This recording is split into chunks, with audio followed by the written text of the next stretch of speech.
L'homme peut-il se réincarner? Y a-t-il une vie après la mort? Ce jeune garçon en est de toute évidence persuadé. Bonjour, je m'appelle Cameron.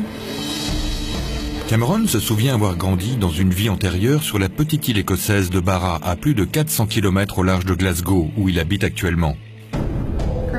J'habitais dans une maison blanche avec ma mère, mon père et mes 3 frères et sœurs.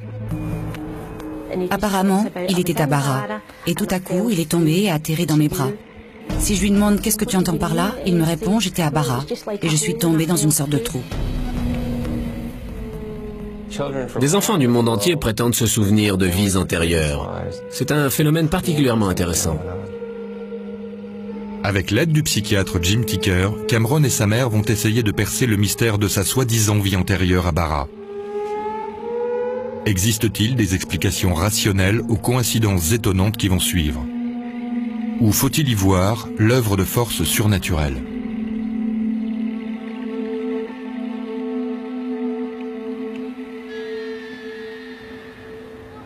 Norma Macaulay est mère célibataire et vit à Glasgow avec ses 2 jeunes fils. J'ai 2 fils adorables. Et je ne dis pas ça parce que ce sont les miens. Martin a 6 ans et Cameron en a 5. Depuis que Cameron s'est parlé, il ne cesse de décrire sa soi-disant enfance passée à Barra, une île de l'archipel écossais des Hébrides.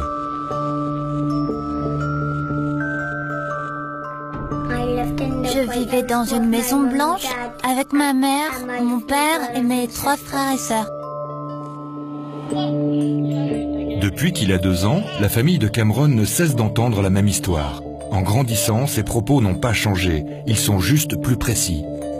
Norma ne comprend pas comment Cameron peut bien connaître l'île de Barra, et encore moins comment il peut relater des souvenirs aussi nets sur une soi-disant vie antérieure sur l'île. Au début, je me suis dit, il cherche à nous faire marcher. Et puis j'ai commencé à me poser des questions. Comment peut-il bien connaître le nom de cette île? Pourquoi Barra? Nous n'y avons jamais mis les pieds et nous ne connaissons personne là-bas. Barra se situe au large de la côte ouest de l'Écosse, à 400 km de Glasgow, soit à 1 heure de vol ou une longue journée de traversée en mer. Ce minuscule territoire des îles britanniques n'abrite guère plus d'1 millier d'habitants.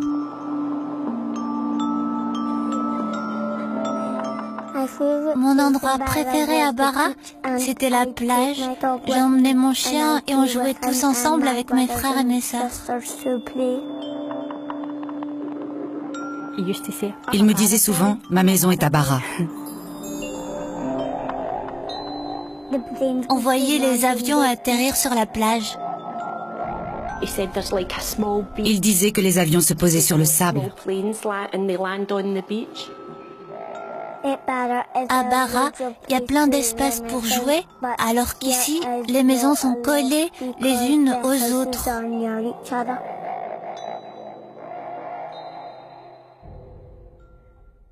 Un jour, j'ai fini par dire, on va partir tous les 3 à Barra. Et là, Cameron m'a répondu, je vais vous montrer ma maison et vous faire le tour de l'île. On verra ton papa de Barra? Non, Pourquoi non? parce qu'il est mort.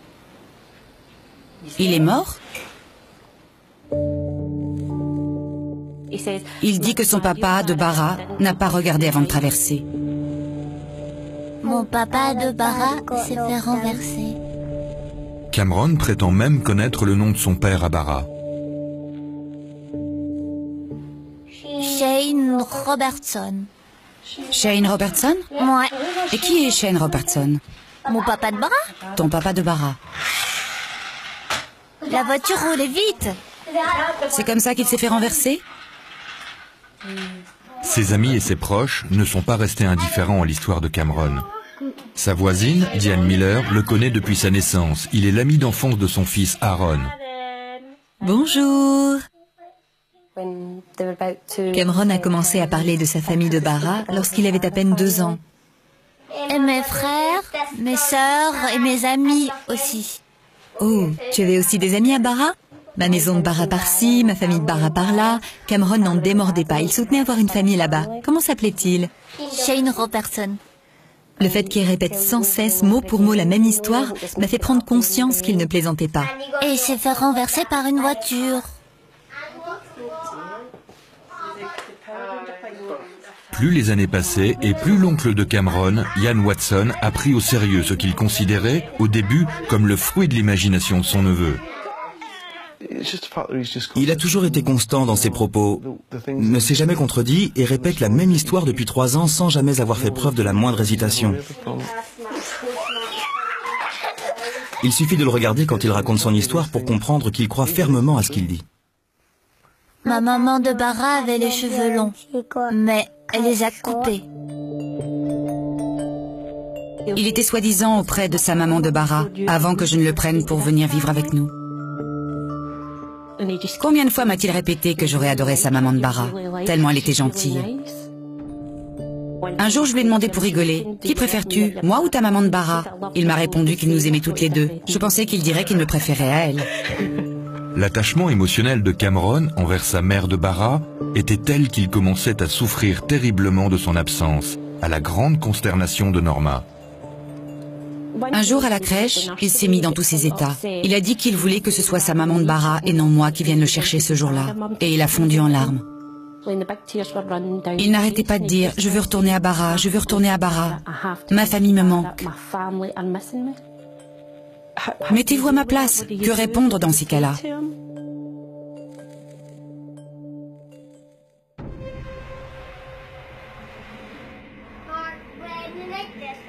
Depuis le jour où il a appris à parler, Cameron n'a cessé de décrire sa vie antérieure, son enfance passée sur la lointaine île écossaise de Bara, dans les Hébrides.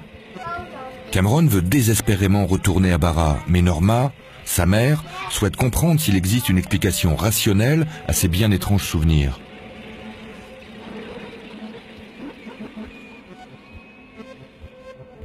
Je suis quelqu'un de très ouvert, et pourtant je me sens totalement dépassée par ce qui arrive à mon fils. Je suis persuadée que Cameron connaît Bara. Mais comment? Je l'ignore. Et en toute franchise, je ne pense pas que quelqu'un puisse répondre à ça. Je n'exclus aucune possibilité, mais j'ai besoin de comprendre. J'aimerais juste savoir s'il a vu tout ça à la télévision, ou si la maison dont il parle existe réellement. Pour lever ce mystère, Norma décide de frapper à la porte du psychologue Chris French, rédacteur en chef du magazine The Skeptic, qui démystifie les phénomènes paranormaux. Elle espère qu'il sera en mesure de lui fournir une explication rationnelle. Je pressens immédiatement si les soi-disant souvenirs réels d'un enfant ne sont en fait que le fruit de son imagination qui, comme on le sait, est débordante à cet âge. Elle l'est d'autant plus de nos jours avec la prolifération des chaînes et programmes télévisés, sans compter Internet bien sûr. Ne pensez-vous pas qu'il ait tout simplement vu tout ce qu'il décrit à la télévision ? Je ne dis pas que c'est impossible, mais je n'ai jamais vu de programme télévisé portant sur Bara. Et à ma connaissance, Cameron n'a jamais regardé la télévision seul. Mais il se peut que quelqu'un que vous ne voyez peut-être plus lui ait raconté une histoire qui se passe à Bara. Je ne vois pas qui. Et quand bien même, comment expliquer que son frère Martin, qui n'a qu'1 an de différence, ne connaisse pas Bara? Encore une fois, il est probable que... Ce que j'essaie de vous dire, c'est ce que je pense. Croyez-moi, je ne remets pas en doute vos propos. Moi non plus, mais croyez-moi, je sais avec certitude que personne ne lui a jamais parlé de Bara. Tous mes proches sont formels. Ils ne connaissent personne qui y soit déjà allé. D'accord, mais il ne s'agit pas forcément de quelqu'un de votre entourage. Écoutez-moi, 2 cas de figure sont possibles. Soit votre fils a entendu parler de Bara, soit, et les probabilités sont minimes, nous sommes confrontés à un phénomène bien plus complexe et intéressant. Norma ressort de cet entretien avec plus d'interrogations que d'éléments de réponse. Est-il possible que l'histoire de Cameron ne relève pas du fruit de son imagination ? Norma décide d'aller plus loin et de s'entretenir avec Karen Majors, psychopédagogue, spécialiste des enfants et de leurs mondes imaginaires. Enchantée. Enchantée. Je suis la maman de Cameron. Le cas de Cameron est fort intéressant. La manière dont il décrit son univers est bien loin des amis et mondes imaginaires que les enfants, y compris ceux en bas âge, ont pour habitude de se créer. Et il ne parle pas d'amis invisibles, de compagnons de jeu, mais de faits réels.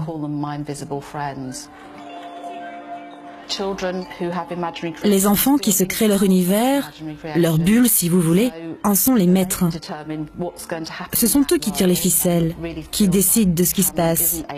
C'est là une caractéristique propre à ce phénomène. Or, il semble que Cameron ne rentre pas dans ce moule. Il ne contrôle absolument rien. Il en est la marionnette. Il faut donc, à mes yeux, creuser ailleurs. La conclusion de Karen conforte Norma dans sa conviction. Les descriptions faites par Cameron sur sa vie à Barra ne sont pas banales. Elles ne relèvent pas de son imagination comme on l'observe bien souvent chez les enfants de son âge. Mais son cas n'est pas pour autant isolé. Au cours des 40 dernières années, 2500 enfants prétendant se souvenir d'une vie antérieure ont été répertoriés. Toute une équipe de chercheurs s'est alors constituée dans l'enceinte de l'Université de Virginie pour étudier ce phénomène. Le psychiatre Jim Tucker en dirige les recherches. On l'observe partout dans le monde, dans les milieux et familles qui croient ou non en la réincarnation. Nombreux sont les cas où les déclarations des enfants se sont révélées exactes. La constance et la précision des souvenirs relatés sont deux caractéristiques récurrentes.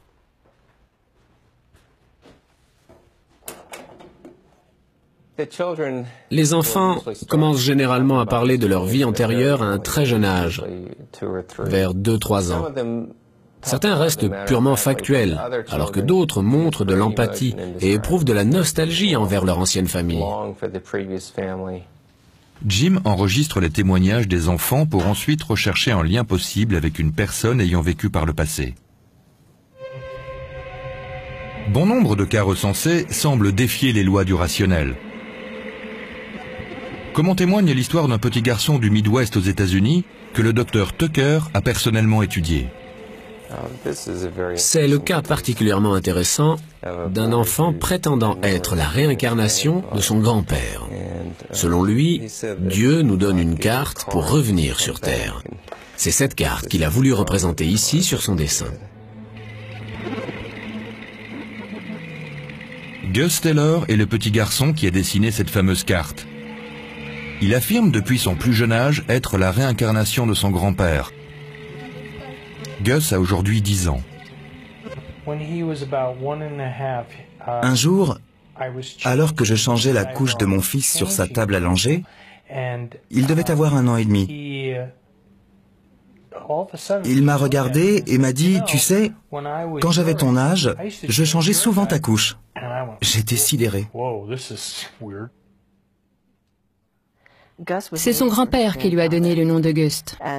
Gus, c'est son diminutif. Son grand-père est mort 1 an avant sa naissance. Il ne l'a donc jamais connu. Mais il prétend en être la réincarnation.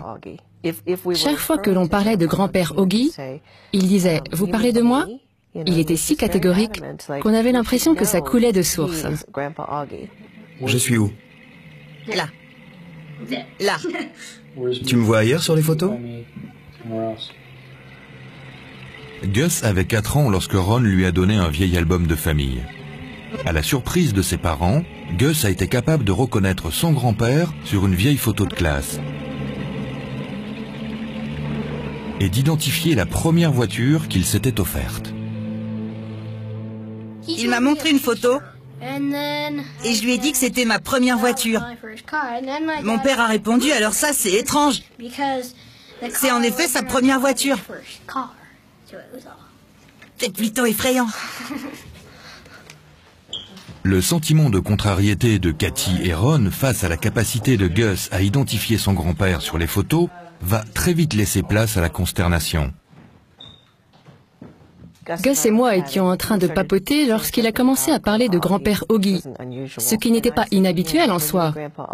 Je lui ai alors demandé, lorsque tu étais grand-père Augie, tu avais des frères et sœurs? Il m'a répondu qu'il avait une sœur, mais qu'elle était morte. Sa réponse m'a interpellée parce qu'il n'y a pas eu de décès dans la famille. Je l'ai regardé et il m'a dit, on l'a retrouvée morte noyée.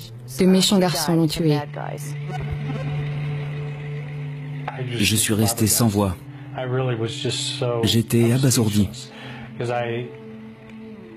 Je me demandais comment il pouvait savoir une chose pareille. On aurait apparemment retrouvé le corps de sa tante assassinée dans la baie de San Francisco. Je ne comprenais pas comment il pouvait connaître les circonstances de sa mort. D'autant plus que ce sujet était resté tabou dans la famille. Entendre mon fils parler de la mort de sa tante alors qu'il n'avait jamais connu son grand-père, ni même sa tante d'ailleurs, m'a fait prendre conscience qu'il y avait quelque chose de pas clair dans toute cette histoire. La réincarnation fait très peu d'adeptes en Occident. Selon Chris French, ceux qui adhèrent à cette doctrine y trouvent un réconfort face à la mort.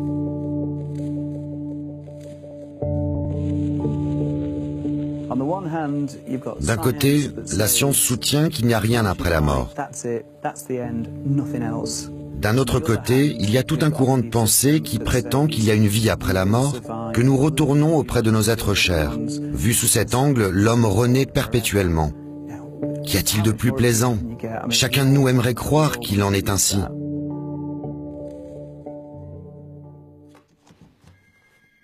Pour Cathy Taylor, l'idée que son fils Gus soit la réincarnation de son grand-père va à l'encontre de son éducation religieuse. Je suis issue d'une famille baptiste. Mon père était pasteur dans une église du sud des États-Unis. Vous vous doutez bien que la réincarnation n'a jamais eu sa place dans la famille. Je n'y ai donc pas songé un seul instant. Jusqu'au jour où il m'a regardé et m'a dit « Maman, tu sais, une fois que l'on meurt, on renaît. » Et il m'a de nouveau regardé en me disant « Me voilà de nouveau enfant. » Et il semblait ravi.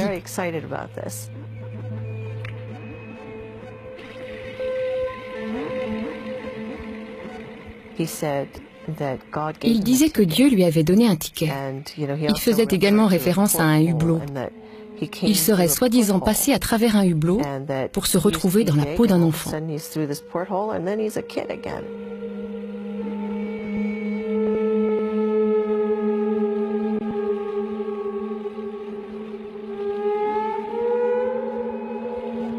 Le témoignage de Gus ressemble étrangement à celui du jeune garçon écossais, Cameron.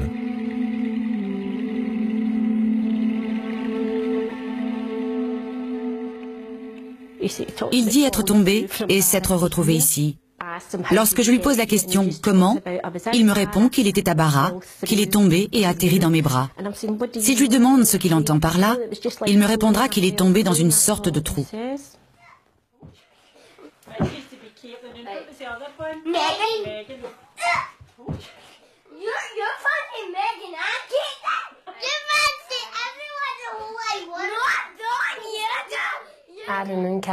Un jour, alors qu'Adam et Cameron étaient en train de jouer, j'ai entendu Adam dire que ce n'était pas si grave de mourir, parce que Cameron lui avait dit qu'après la mort, on renaît dans le corps de quelqu'un d'autre.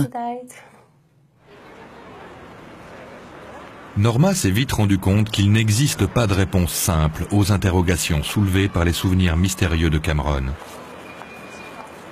Suite aux demandes incessantes de son fils, Norma se décide finalement à amener Cameron à Barra. C'est tout réfléchi, nous partons pour Barra. Ce n'est pas une décision prise sur un coup de tête. Cette question m'a hanté l'esprit et m'a coûté de houleuses discussions avec ceux qui n'y étaient pas favorables. Et j'espère pouvoir leur prouver que j'ai pris là la bonne décision. Ce voyage permettra peut-être de fournir une explication aux souvenirs de Cameron, ou de les enterrer à tout jamais. Tu veux courir ? J'espère qu'une fois à Barra, Cameron verra de ses propres yeux que Barra n'a rien à voir avec ce qu'il s'était imaginé et tournera la page une fois pour toutes. Il est grand temps de faire quelque chose, car toute cette histoire va trop loin. Beaucoup trop loin. Depuis le centre de recherche de l'Université de Virginie, Jim Tucker s'est entretenu avec Norma et s'est intéressé de très près au cas de Cameron.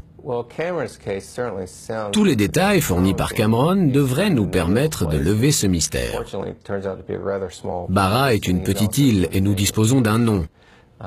Nous devrions donc être en mesure de vérifier si les témoignages de Cameron collent ou non à la réalité. C'est une opportunité sans précédent pour Jim, qui n'hésite pas une seconde à sauter dans le vol Virginie-Glasgow pour rejoindre Norma et suivre l'affaire en personne. La tournure que prend toute cette histoire est intéressante. Si les propos de l'enfant se vérifient, nous aurons alors la preuve qu'il s'agit bien là de souvenirs d'une vie antérieure. Norma, enchantée. Voici Cameron. Bonjour Cameron. Cameron, dis bonjour au monsieur. Non. Je suis le docteur Tucker, comment vas-tu? C'est le docteur Tucker. Bonjour. Tu peux me décrire ta maison à Barra? Elle était blanche. Tu te souviens combien d'étages il y avait? Un ou plusieurs? Un étage. Est-ce que tu as vu ton père se faire renverser? Tu te souviens de son nom? Oui, comment s'appelait-il? Shane Robertson. Shane Robertson. Tu pourrais me le décrire? Il avait les cheveux en brosse et il portait toujours des chemises. Les cheveux en brosse. Et portait des chemises. Norma a fini par trouver quelqu'un à qui se confier, quelqu'un qui la comprenne. Il parlait de cette autre famille avec un tel enthousiasme que les gens pensaient que je l'avais adopté ou qu'il n'était pas mon fils biologique. Et en parle-t-il toujours autant? Quelquefois, il va en parler un peu moins, mais pour repartir de plus belle le lendemain. Il est content de partir à Barra? Ouais.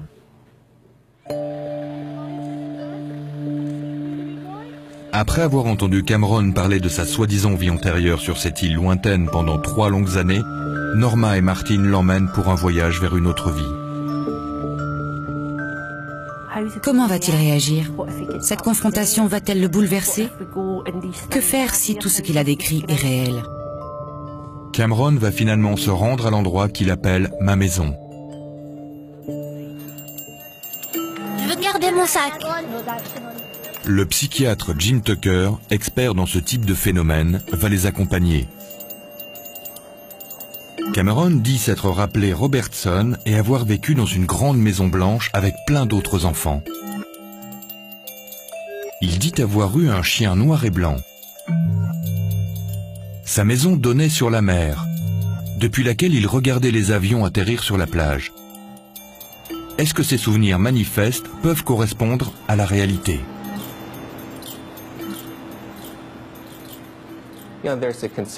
On pourrait craindre que ce voyage soit traumatisant pour Cameron si les souvenirs qu'il décrit se confirment. Or, c'est bien souvent le contraire qui se produit.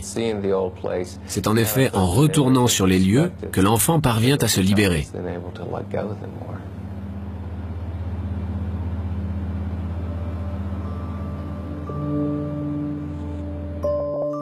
Les avions se posaient sur la plage.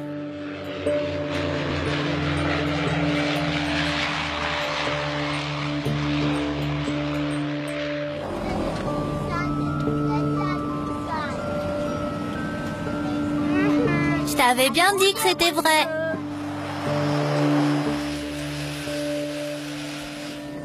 Tu reconnais? Oui.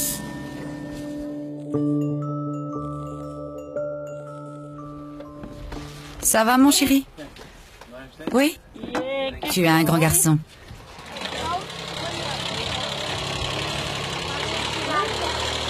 Je t'avais dit, maman, qu'il fallait me croire.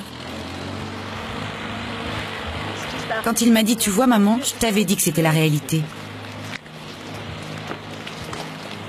Je lui ai demandé, tu es content d'être là? Ça a l'air drôlement joli. C'est vraiment beau. Une fois descendus de l'avion, ils vont récupérer leurs bagages. Il me disait qu'il aimait bien aller à l'extrémité de la baie pour essayer d'attraper les avions. Il volait bien trop haut, pas vrai? C'est un début plutôt prometteur. Il semble reconnaître les lieux. Il a dit à son frère, « Je t'avais bien dit que c'était vrai. » Et il était très heureux d'être là. On allait souvent sur cette plage pour regarder les avions voler. Vraiment? Tu penses pouvoir me montrer? Si ces propos correspondent bien à la réalité, ce sera pour nous un grand pas en avant. Barra n'est pas le genre d'endroit qui change rapidement. Il devrait donc pouvoir reconnaître les lieux sans trop de difficultés. Je suis trop heureux de revenir ici. Tu es content d'être là, pas vrai? Tu en as tout l'air. Il quitte l'aéroport direction l'hôtel. Il profite du trajet pour jeter un premier coup d'œil sur l'île. Maman, Quoi? on va peut-être voir ma maison en chemin? Oui, on va voir si tu arrives à la reconnaître. Tu sais quoi? Je connais la personne qui habite là, mais... Tu connais la personne qui habitait là? mais je me souviens plus. Oh maman, ça doit être dur d'aller là-bas. Tu penses? Ouais, parce qu'il faudrait revenir à la nage. Maman, je reconnais chaque détail.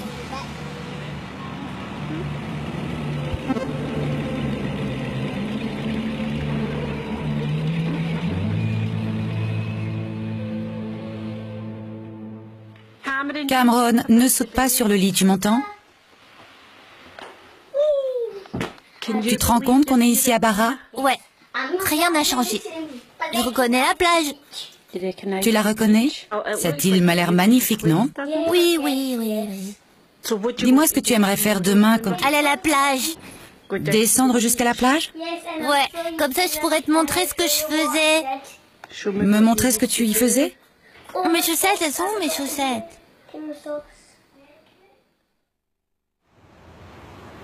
Dès le lendemain matin, Norma et Jim mènent leur petite enquête.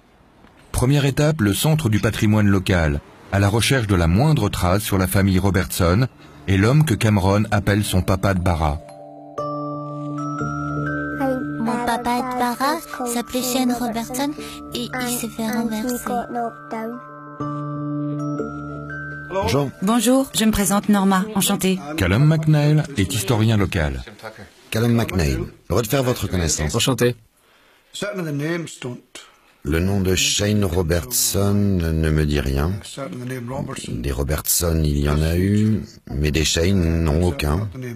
De toute l'histoire de l'île, on ne peut pas dire que le nom de Robertson ait été répandu.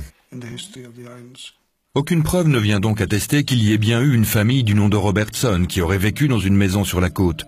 Est-ce que Cameron peut s'être trompé sur le nom, mais dire vrai sur la maison? Quand je regardais par la fenêtre, je voyais les avions qui se posaient sur le sable. Quand mes frères et sœurs allaient à la plage, je pouvais les voir courir depuis la fenêtre. Dans notre maison, il y avait un téléphone comme celui-là. Le témoignage de Cameron apporte des éléments clés sur l'endroit et la période à laquelle il prétend avoir vécu sur l'île. De quelle époque peut-il bien s'agir, sachant qu'il a parlé d'avion et de téléphone? Très probablement après la guerre. Après, Oui, après la guerre. il parle d'avions qu'il voyait atterrir depuis chez lui. On peut donc supposer qu'il vivait à l'extrême nord de l'île. J'en dirais autant, oui. Les allées et venues d'avions volant à haute altitude indiquent en effet qu'il vivait à l'extrême nord de l'île. Cet indice va les conduire sur la route menant à l'extrême nord de l'île.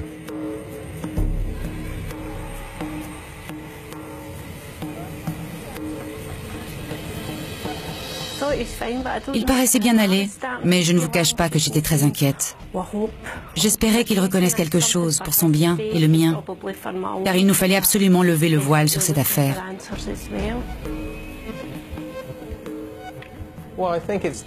Il n'y a rien de plus décevant pour un enfant que de ne rien reconnaître une fois sur les lieux de sa vie antérieure. C'est bien souvent ce qui se passe lorsqu'on les y emmène trop tard. Il semblerait que leurs souvenirs commencent à s'estomper à l'âge de 6-7 ans lorsqu'ils entrent en primaire. Ils ont déjà passé en revue la quasi-totalité des maisons de l'île, la plupart blanches, en bordure de mer, mais toujours aucune trace de la maison de Cameron. Si seulement je pouvais savoir ce qui se passe dans sa tête, me mettre à sa place, ne serait-ce que 5 minutes, pour savoir ce qu'il ressent. Ma maman de Bara avait les cheveux longs, mais elle les a coupés.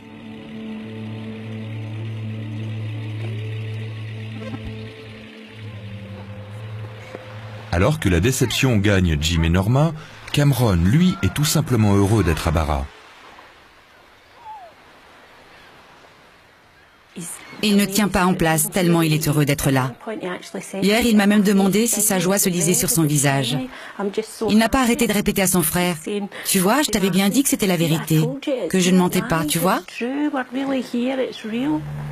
En dehors des avions qui atterrissent bien sur la plage, aucun autre lien ne peut être établi entre les souvenirs de Cameron et la réalité. J'ai eu une discussion avec lui ce matin pour qu'il sache que ce n'est pas grave s'il ne se souvient pas de quelque chose et que si ça arrive, il ne doit pas se sentir obligé de quoi que ce soit, mais nous dire simplement « je ne me souviens plus ». Et il m'a répondu « ne t'inquiète pas maman, je te dirai la vérité ». Aucune maison blanche s'apparentant à la description de Cameron. Pas de chien blanc et noir, pas de famille Robertson non plus. Ils retournent à l'hôtel sans la moindre piste.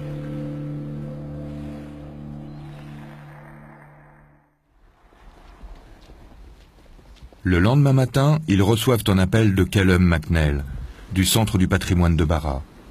Il veut leur parler de toute urgence. Il a de nouveaux éléments en sa possession. J'ai reçu un appel aujourd'hui m'informant qu'il y a une maison à l'extrême nord de l'île où une famille du nom de Robertson a vécu. C'est une maison en bordure de mer, elle est blanche. Elle donne directement sur la plage. Seuls les propriétaires originaires de l'île sont répertoriés dans les archives de Callum. Or, les Robertson venaient d'Écosse. Ça remonte à quelle année? Aux années 60-70. Maintenant qu'on a la certitude qu'il s'agit de la bonne maison, peut-on aller la voir? Oui, bien entendu. Pour s'y rendre, ils empruntent des chemins qu'ils n'avaient encore jamais pris. Cameron ignore où ses parents l'emmènent. Ils ne veulent ni influencer sa réaction, ni le décevoir.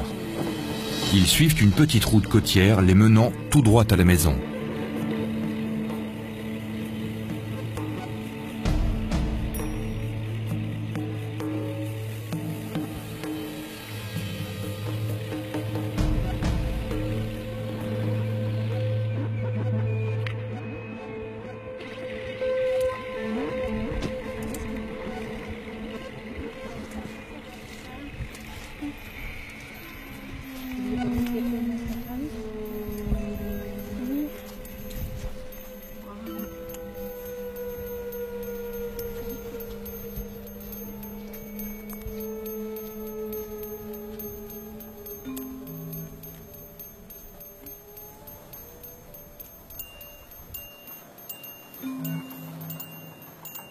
Que se passe-t-il?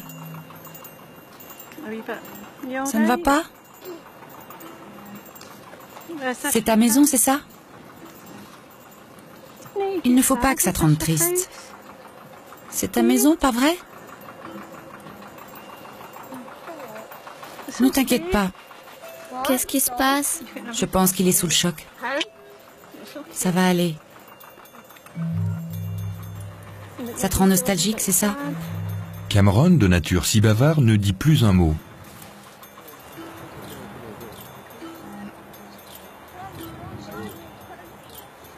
En contrebas, des rochers et un portillon menant directement à la plage. Il y a un portillon derrière la maison qui mène au fameux chemin dont Cameron m'avait parlé. Lui et ses frères et sœurs l'appelaient le passage secret. Il dit qu'il est heureux et triste à la fois. Je pense qu'il est bouleversé, tout simplement. C'est ce qui explique ses sentiments mitigés. En toute honnêteté, je ne sais pas non plus ce que je ressens.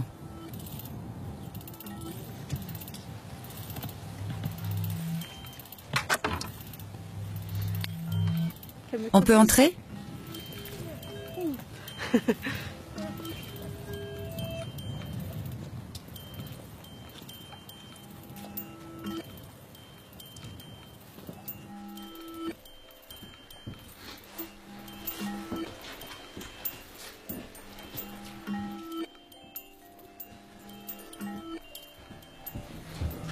Tu as vu, on a la même cheminée. Maman, regarde. Quoi? Regarde. Ah oui, je vois. Waouh.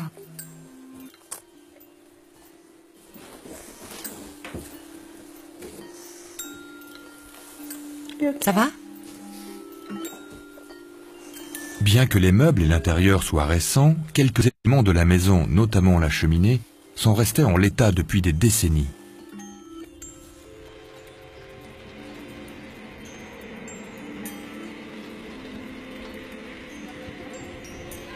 Quand je regardais par la fenêtre, je voyais la plage. Et quand mes frères et sœurs allaient jouer dans le sable, je pouvais les regarder depuis la fenêtre.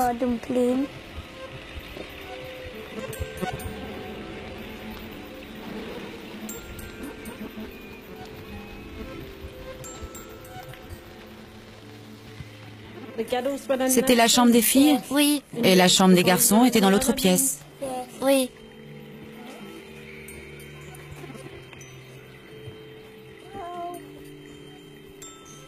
Je peux? C'était exactement pareil? Non. L'allume-cheminée n'y était pas? Tu es content de revoir ta maison?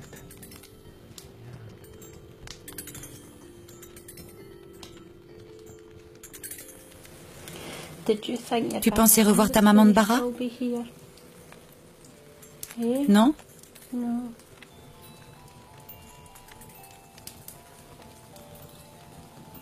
Elle te manque? Je suis là, moi.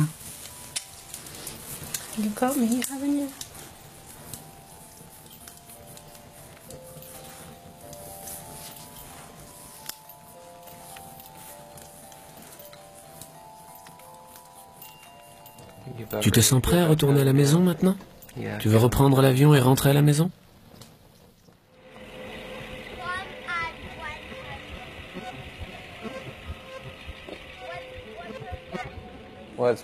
Ce voyage a été fructueux. À notre arrivée sur l'île, nous n'avions en notre possession qu'un nom et la description d'une maison. Au final, nous sommes parvenus à découvrir qu'il y a bien eu une famille du nom de Robertson qui vivait dans une maison comme celle décrite par Cameron. L'enquête n'est pas finie. Il nous reste encore à vérifier si les propos de Cameron sur sa supposée famille de Bara correspondent eux aussi à la réalité.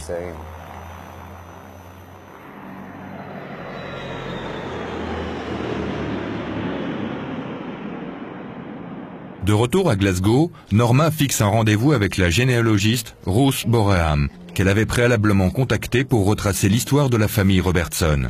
Elle a découvert que les Robertson étaient originaires de Glasgow et avaient possédé la fameuse maison de Bara pendant plus de 20 ans. Elle a retrouvé les traces d'une certaine Gilly Robertson qui vit encore aujourd'hui en Écosse. J'ai trouvé le numéro de téléphone et l'adresse de Julian et de son mari. Gilly Robertson aurait apparemment passé ses vacances d'été dans la maison de Bara, à l'époque où Cameron prétend y avoir vécu.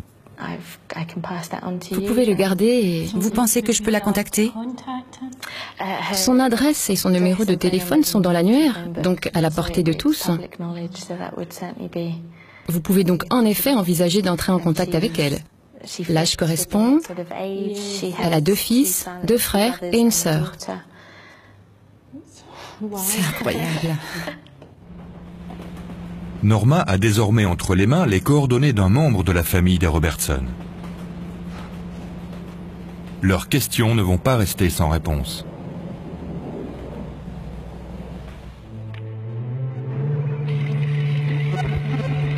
Voici la maison dans laquelle Cameron, âgé de 5 ans, affirme avoir vécu dans une vie antérieure.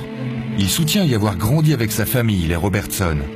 Cette maison, qui correspond mot pour mot aux descriptions de Cameron, aurait appartenu à une famille du même nom, qui venait y passer ses vacances d'été dans les années 60-70. La maman de Cameron, Norma, est partie à la recherche de Gilly Robertson et a convenu d'un rendez-vous avec elle. Mais de retour à Glasgow, la réaction de Cameron, en apprenant la nouvelle, fait l'effet d'une bombe. La nuit dernière, Cameron a littéralement explosé. On était en train de rigoler, tout allait bien, et en l'espace d'une seconde, il a fondu en larmes. Il était terrifié. Il s'en est même pris à son frère. « Cameron, Cameron !» Il est passé des rires aux larmes en un clin d'œil. Je sentais bien qu'il était bouleversé. Il me suppliait de ne pas y aller. Et puis ce matin, il s'est réveillé et est venu me voir pour que je lui parle de Gilly Robertson. Ça m'a fait bizarre d'entendre mon fils me poser la question. Est-ce que Gilly peut être ma sœur, vu qu'elle a vécu en même temps que moi dans cette maison? Il est finalement d'accord pour la rencontrer. Bonjour. Bonjour, Norma, enchantée. Gilly, enchantée. Voici Cameron et Martin, le grand frère de Cameron.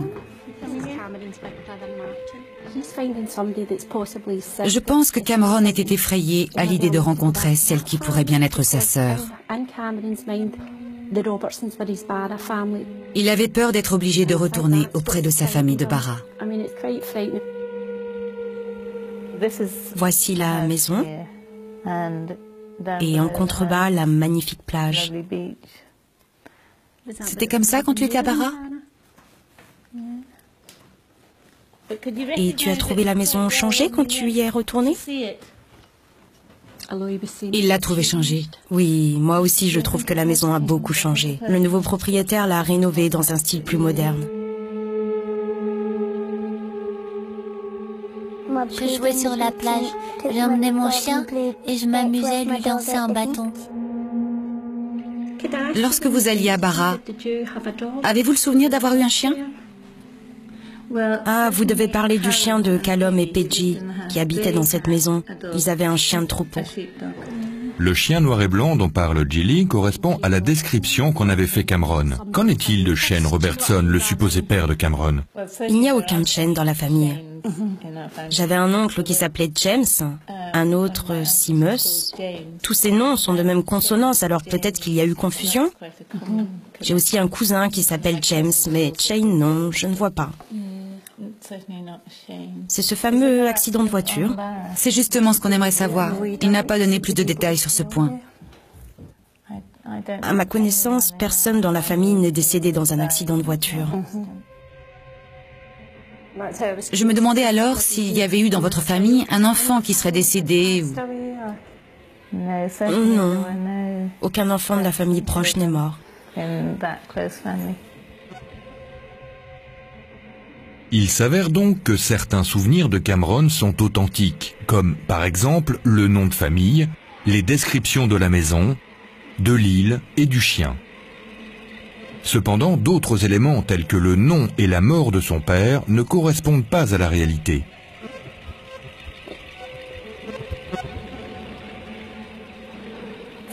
Au début, j'espérais que les souvenirs de Cameron étaient exacts. Et puis en y réfléchissant bien, je me suis dit que ce serait bien trop étrange tout de même si tout collait mot pour mot à la réalité. De nombreux souvenirs coïncidaient avec les propos de Gilly. D'autres non. C'est peut-être normal après tout. Si ma sœur et moi devions évoquer des souvenirs communs, nous en aurions probablement une perception différente.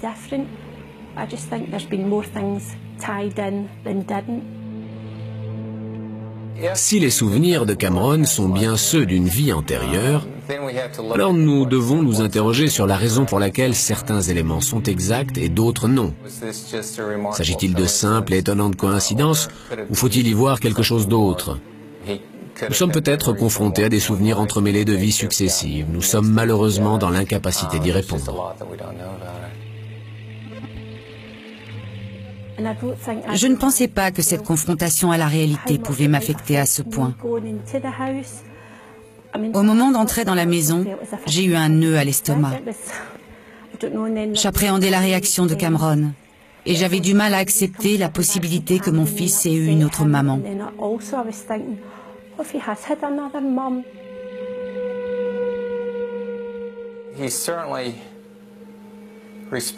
La manière dont Cameron a réagi montre clairement son attachement à cette maison. On avait l'impression qu'il revivait émotionnellement chaque instant passé ici.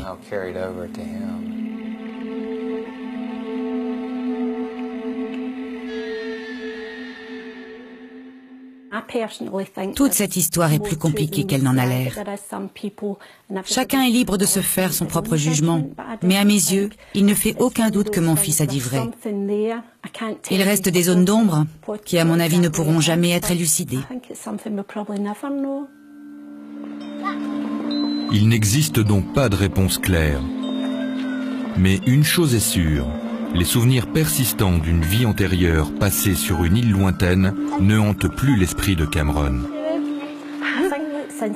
Depuis que Cameron est allé à Barra et que nous avons vu de nos propres yeux que ce qu'il disait était vrai, ses souvenirs ne viennent plus le hanter. C'est en quelque sorte comme s'il n'avait plus rien à prouver. J'ai l'impression qu'il est en paix avec lui-même. C'est incroyable comme les choses ont changé.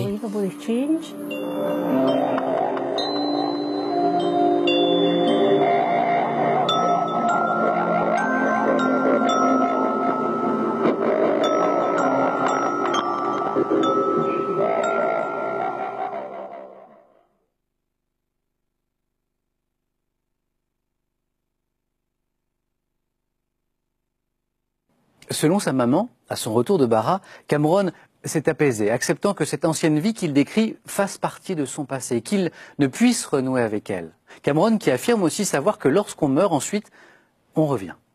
Dans un registre moins surprenant, moins troublant, les amis invisibles. D'après une étude américaine, près des 2/3 des enfants ont ou ont eu un ami imaginaire, un compagnon imaginaire qui apparaît vers l'âge de 3 à 5 ans et qui accompagne l'enfant jusqu'au début de sa scolarité, parfois au-delà. Et puis, il y a le sentiment de déjà vu. À un degré moindre que Cameron, vous en avez sans doute déjà fait l'expérience, cette sensation d'avoir déjà vécu un événement ou une situation présente, d'avoir déjà connu cette personne que pourtant vous rencontrez pour la première fois ou d'avoir déjà entendu à l'identique cette phrase que l'on vient de prononcer devant vous. Est-ce que c'est grave ? Non, les psychiatres ne considèrent pas cet événement comme une maladie mentale, mais comme ce qu'ils appellent un phénomène du quotidien. Et les neurologues avancent quelques explications, soit une sorte d'épilepsie frappant les lobes temporaux, soit un déphasage temporel entre l'arrivée d'une information visuelle, auditive, en 2 points du cerveau. On se retrouve après une courte pause pour la suite de ce Planète Société. Et ne vous inquiétez pas si tout à l'heure vous avez l'impression de m'avoir déjà vu, c'est normal.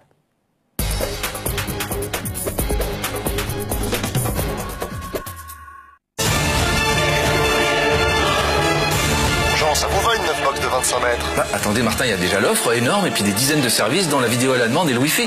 Alors 25 mètres c'est le minimum. Oh, dans ce cas-là, il n'y a qu'à la grossir. Ah bon, c'est possible? Et on peut dire d'appeler l'IS 99?